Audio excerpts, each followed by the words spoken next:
Hello વિદ્યાર્થી મિત્રો, કેમ છો બધા? મજામાં? આજે આપણે વાત કરવાના છીએ ધોરણ 12 નો એક પ્રેક્ટિકલ ભૂમિના નમૂનાનું ટેક્સચર એટલે કે તેનું બંધારણનો અભ્યાસ કરવો. બરાબર છે? તો આના માટે જરૂરિયાત કેટલી છે તમે અહીંયા જોઈ શકો છો. આપણી પાસે એક વસ્તુ છે જેને આપણે ચારણીનો સેટ કહીએ છીએ.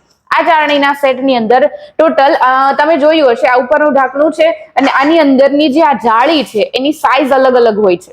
બરાબર છે? સૌથી ઉપરની જે જાળી છે જેની સાઈઝ છે 2 mm જેટલી. બરાબર છે? બીજી એક જાળી છે કે જેની સાઈઝ છે 0.05 mm જેટલી, અને ત્રીજી જે છે એની અતિ સૂક્ષ્મ છે. આપણે ઘઉંના લોટ ચાળવાની જે ચાળણી ઘરે હોય છે સેમ એવી છે, અતિ સૂક્ષ્મ છે અને એની સાઈઝ છે 0.002 mm. બરાબર છે? તો જેની સાઈઝ સૌથી ઓછી છે એને તમારે એક્ઝેક્ટ નીચે રાખવાની છે. એનાથી મોટી સાઈઝ વાળી ચાળણીને એની ઉપર, અને સૌથી મોટી જે કાણા છે એની જે ચાળણી છે એને સૌથી ઉપર રાખવાની છે અને ઢાંકણું ઢાંકવાનું છે. સૌથી નીચેના પાત્ર જે છે એમાં આપણે માટીનો સંગ્રહ થશે. બરાબર છે? અહીંયા માટી ભેગી થશે ચડાઈને. હવે વાત કરીએ કે આપણી પાસે બીજી કઈ વસ્તુ હોવી જોઈએ, તો આપણી પાસે સુકેલી માટી હોવી જોઈએ. બરાબર? તમે અહીંયા જોઈ શકો છો, આ માટી છે ને આ માટી કેવી હોવી જોઈએ? સુકેલી. એની અંદર બિલકુલ પ્રમાણમાં ભેજ હોવો જોઈએ નહીં. બરાબર છે? અહીંયા આપણે અલગ અલગ ખેતરમાંથી ભેગી કરેલી માટી છે. બરાબર છે? એની સાથે સાથે આપણી પાસે એક ત્રાજવું હોવું જોઈએ. બરાબર છે? તો અહીંયા આપણે વેઇંગ મશીન લાવ્યા છીએ અને સાથે સાથે આપણી પાસે માટી છે. વજન કરવા જઈએ તો આનો વજન 200 ગ્રામ છે. બરાબર? આપણે 200 ગ્રામ જેટલી માટી લીધી છે. હવે શું કરવાનું છે? તો પહેલું સ્ટેપ એવું આવે કે માટીનું વજન કરવું. બરાબર? તો આપણે વજન કરી કેટલી છે? 200 ગ્રામ છે. હવે શું કરવાનું છે? તો આ ઢાંકણું પાડી આ બધી જ માટીને આપણે આની અંદર નાખવાની છે. બરાબર છે? જો બેટા, આ જે પ્રેક્ટિકલ છે ને તમારી એક્ઝામ ની અંદર તમારે ગ્રુપમાં નહીં કરવાના આવે, સિંગલ સિંગલ કરવામાં આવશે. બરાબર છે? પૂછે તો રોકડા માર્ક્સ છે, બીજું કાંઈ છે નહીં આની અંદર.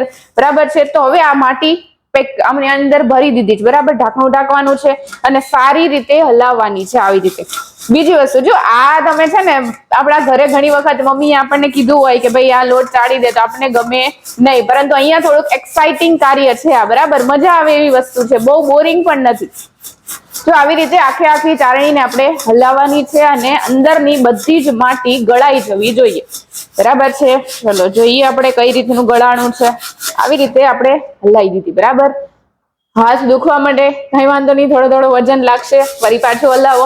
જોજો પછી એક્સાઇટિંગમાં આપણેથી માટી ઢોળાઈ ન જાય, બાકી એક્ઝામિનર થી જશે એટલે થોડીક શાંતિ રાખવાની. ચલો હવે આપણે માટી ચડાઈ ગઈ છે અને આપણે ખોલી દઈએ. ઉપરની જે માટી છે એને આપણે વજન કરવાનો છે. ઉપર રહેલી જે માટી છે એનો વજન કરવાનો.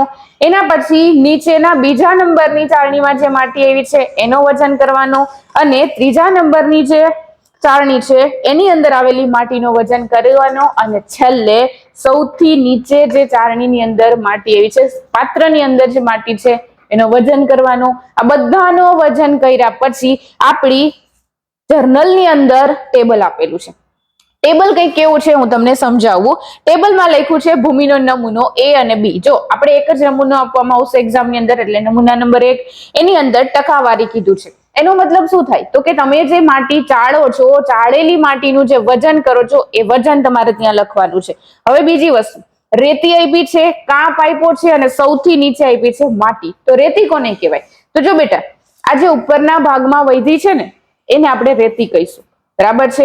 એના પછી જે વધશે એને આપણે કાંપ કહીશું, અને સૌથી નીચે જે આ પાત્રની અંદર ભેગી થઈ છે માટી એને આપણે કહીએ છીએ માટી, જે અતિ સૂક્ષ્મ હશે.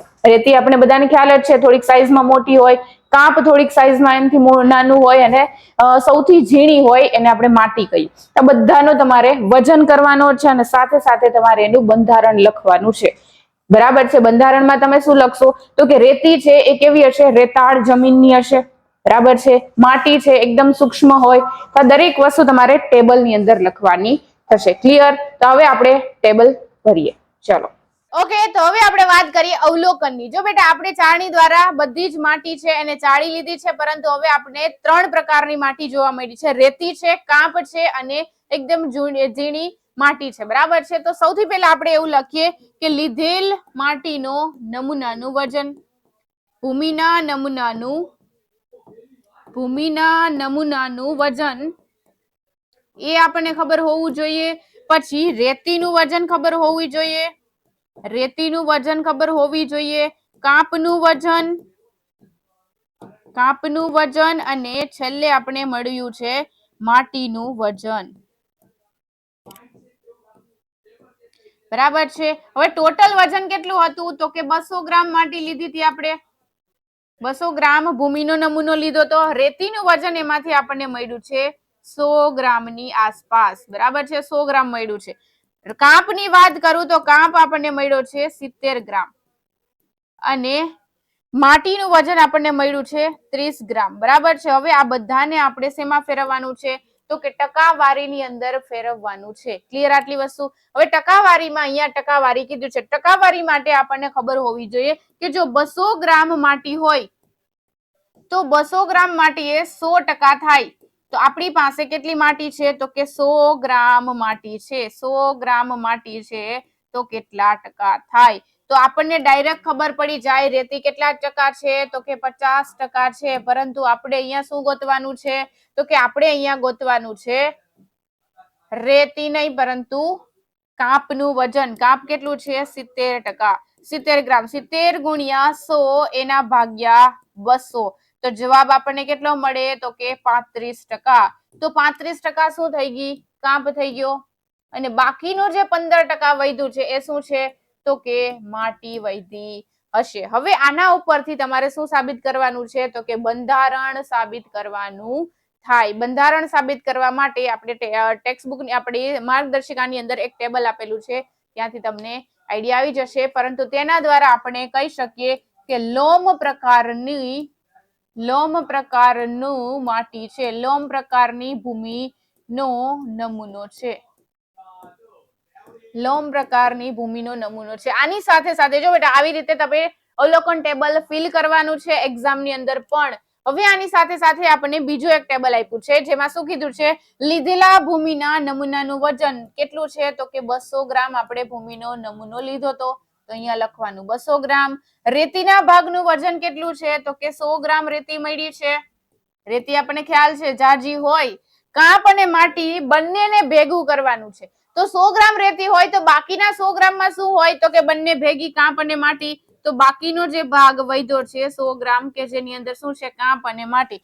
કાપના ભાગનું વજન. કાપ કેટલા ગ્રામ મળ્યો છે તો કે 70 ગ્રામ આપણને કાપ મળ્યો છે. તો આવી રીતે તમે ટેબલ ફિલ કરવાનું છે. કાંઈ અઘરું છે નહીં બેટા, બહુ ઈઝી છે.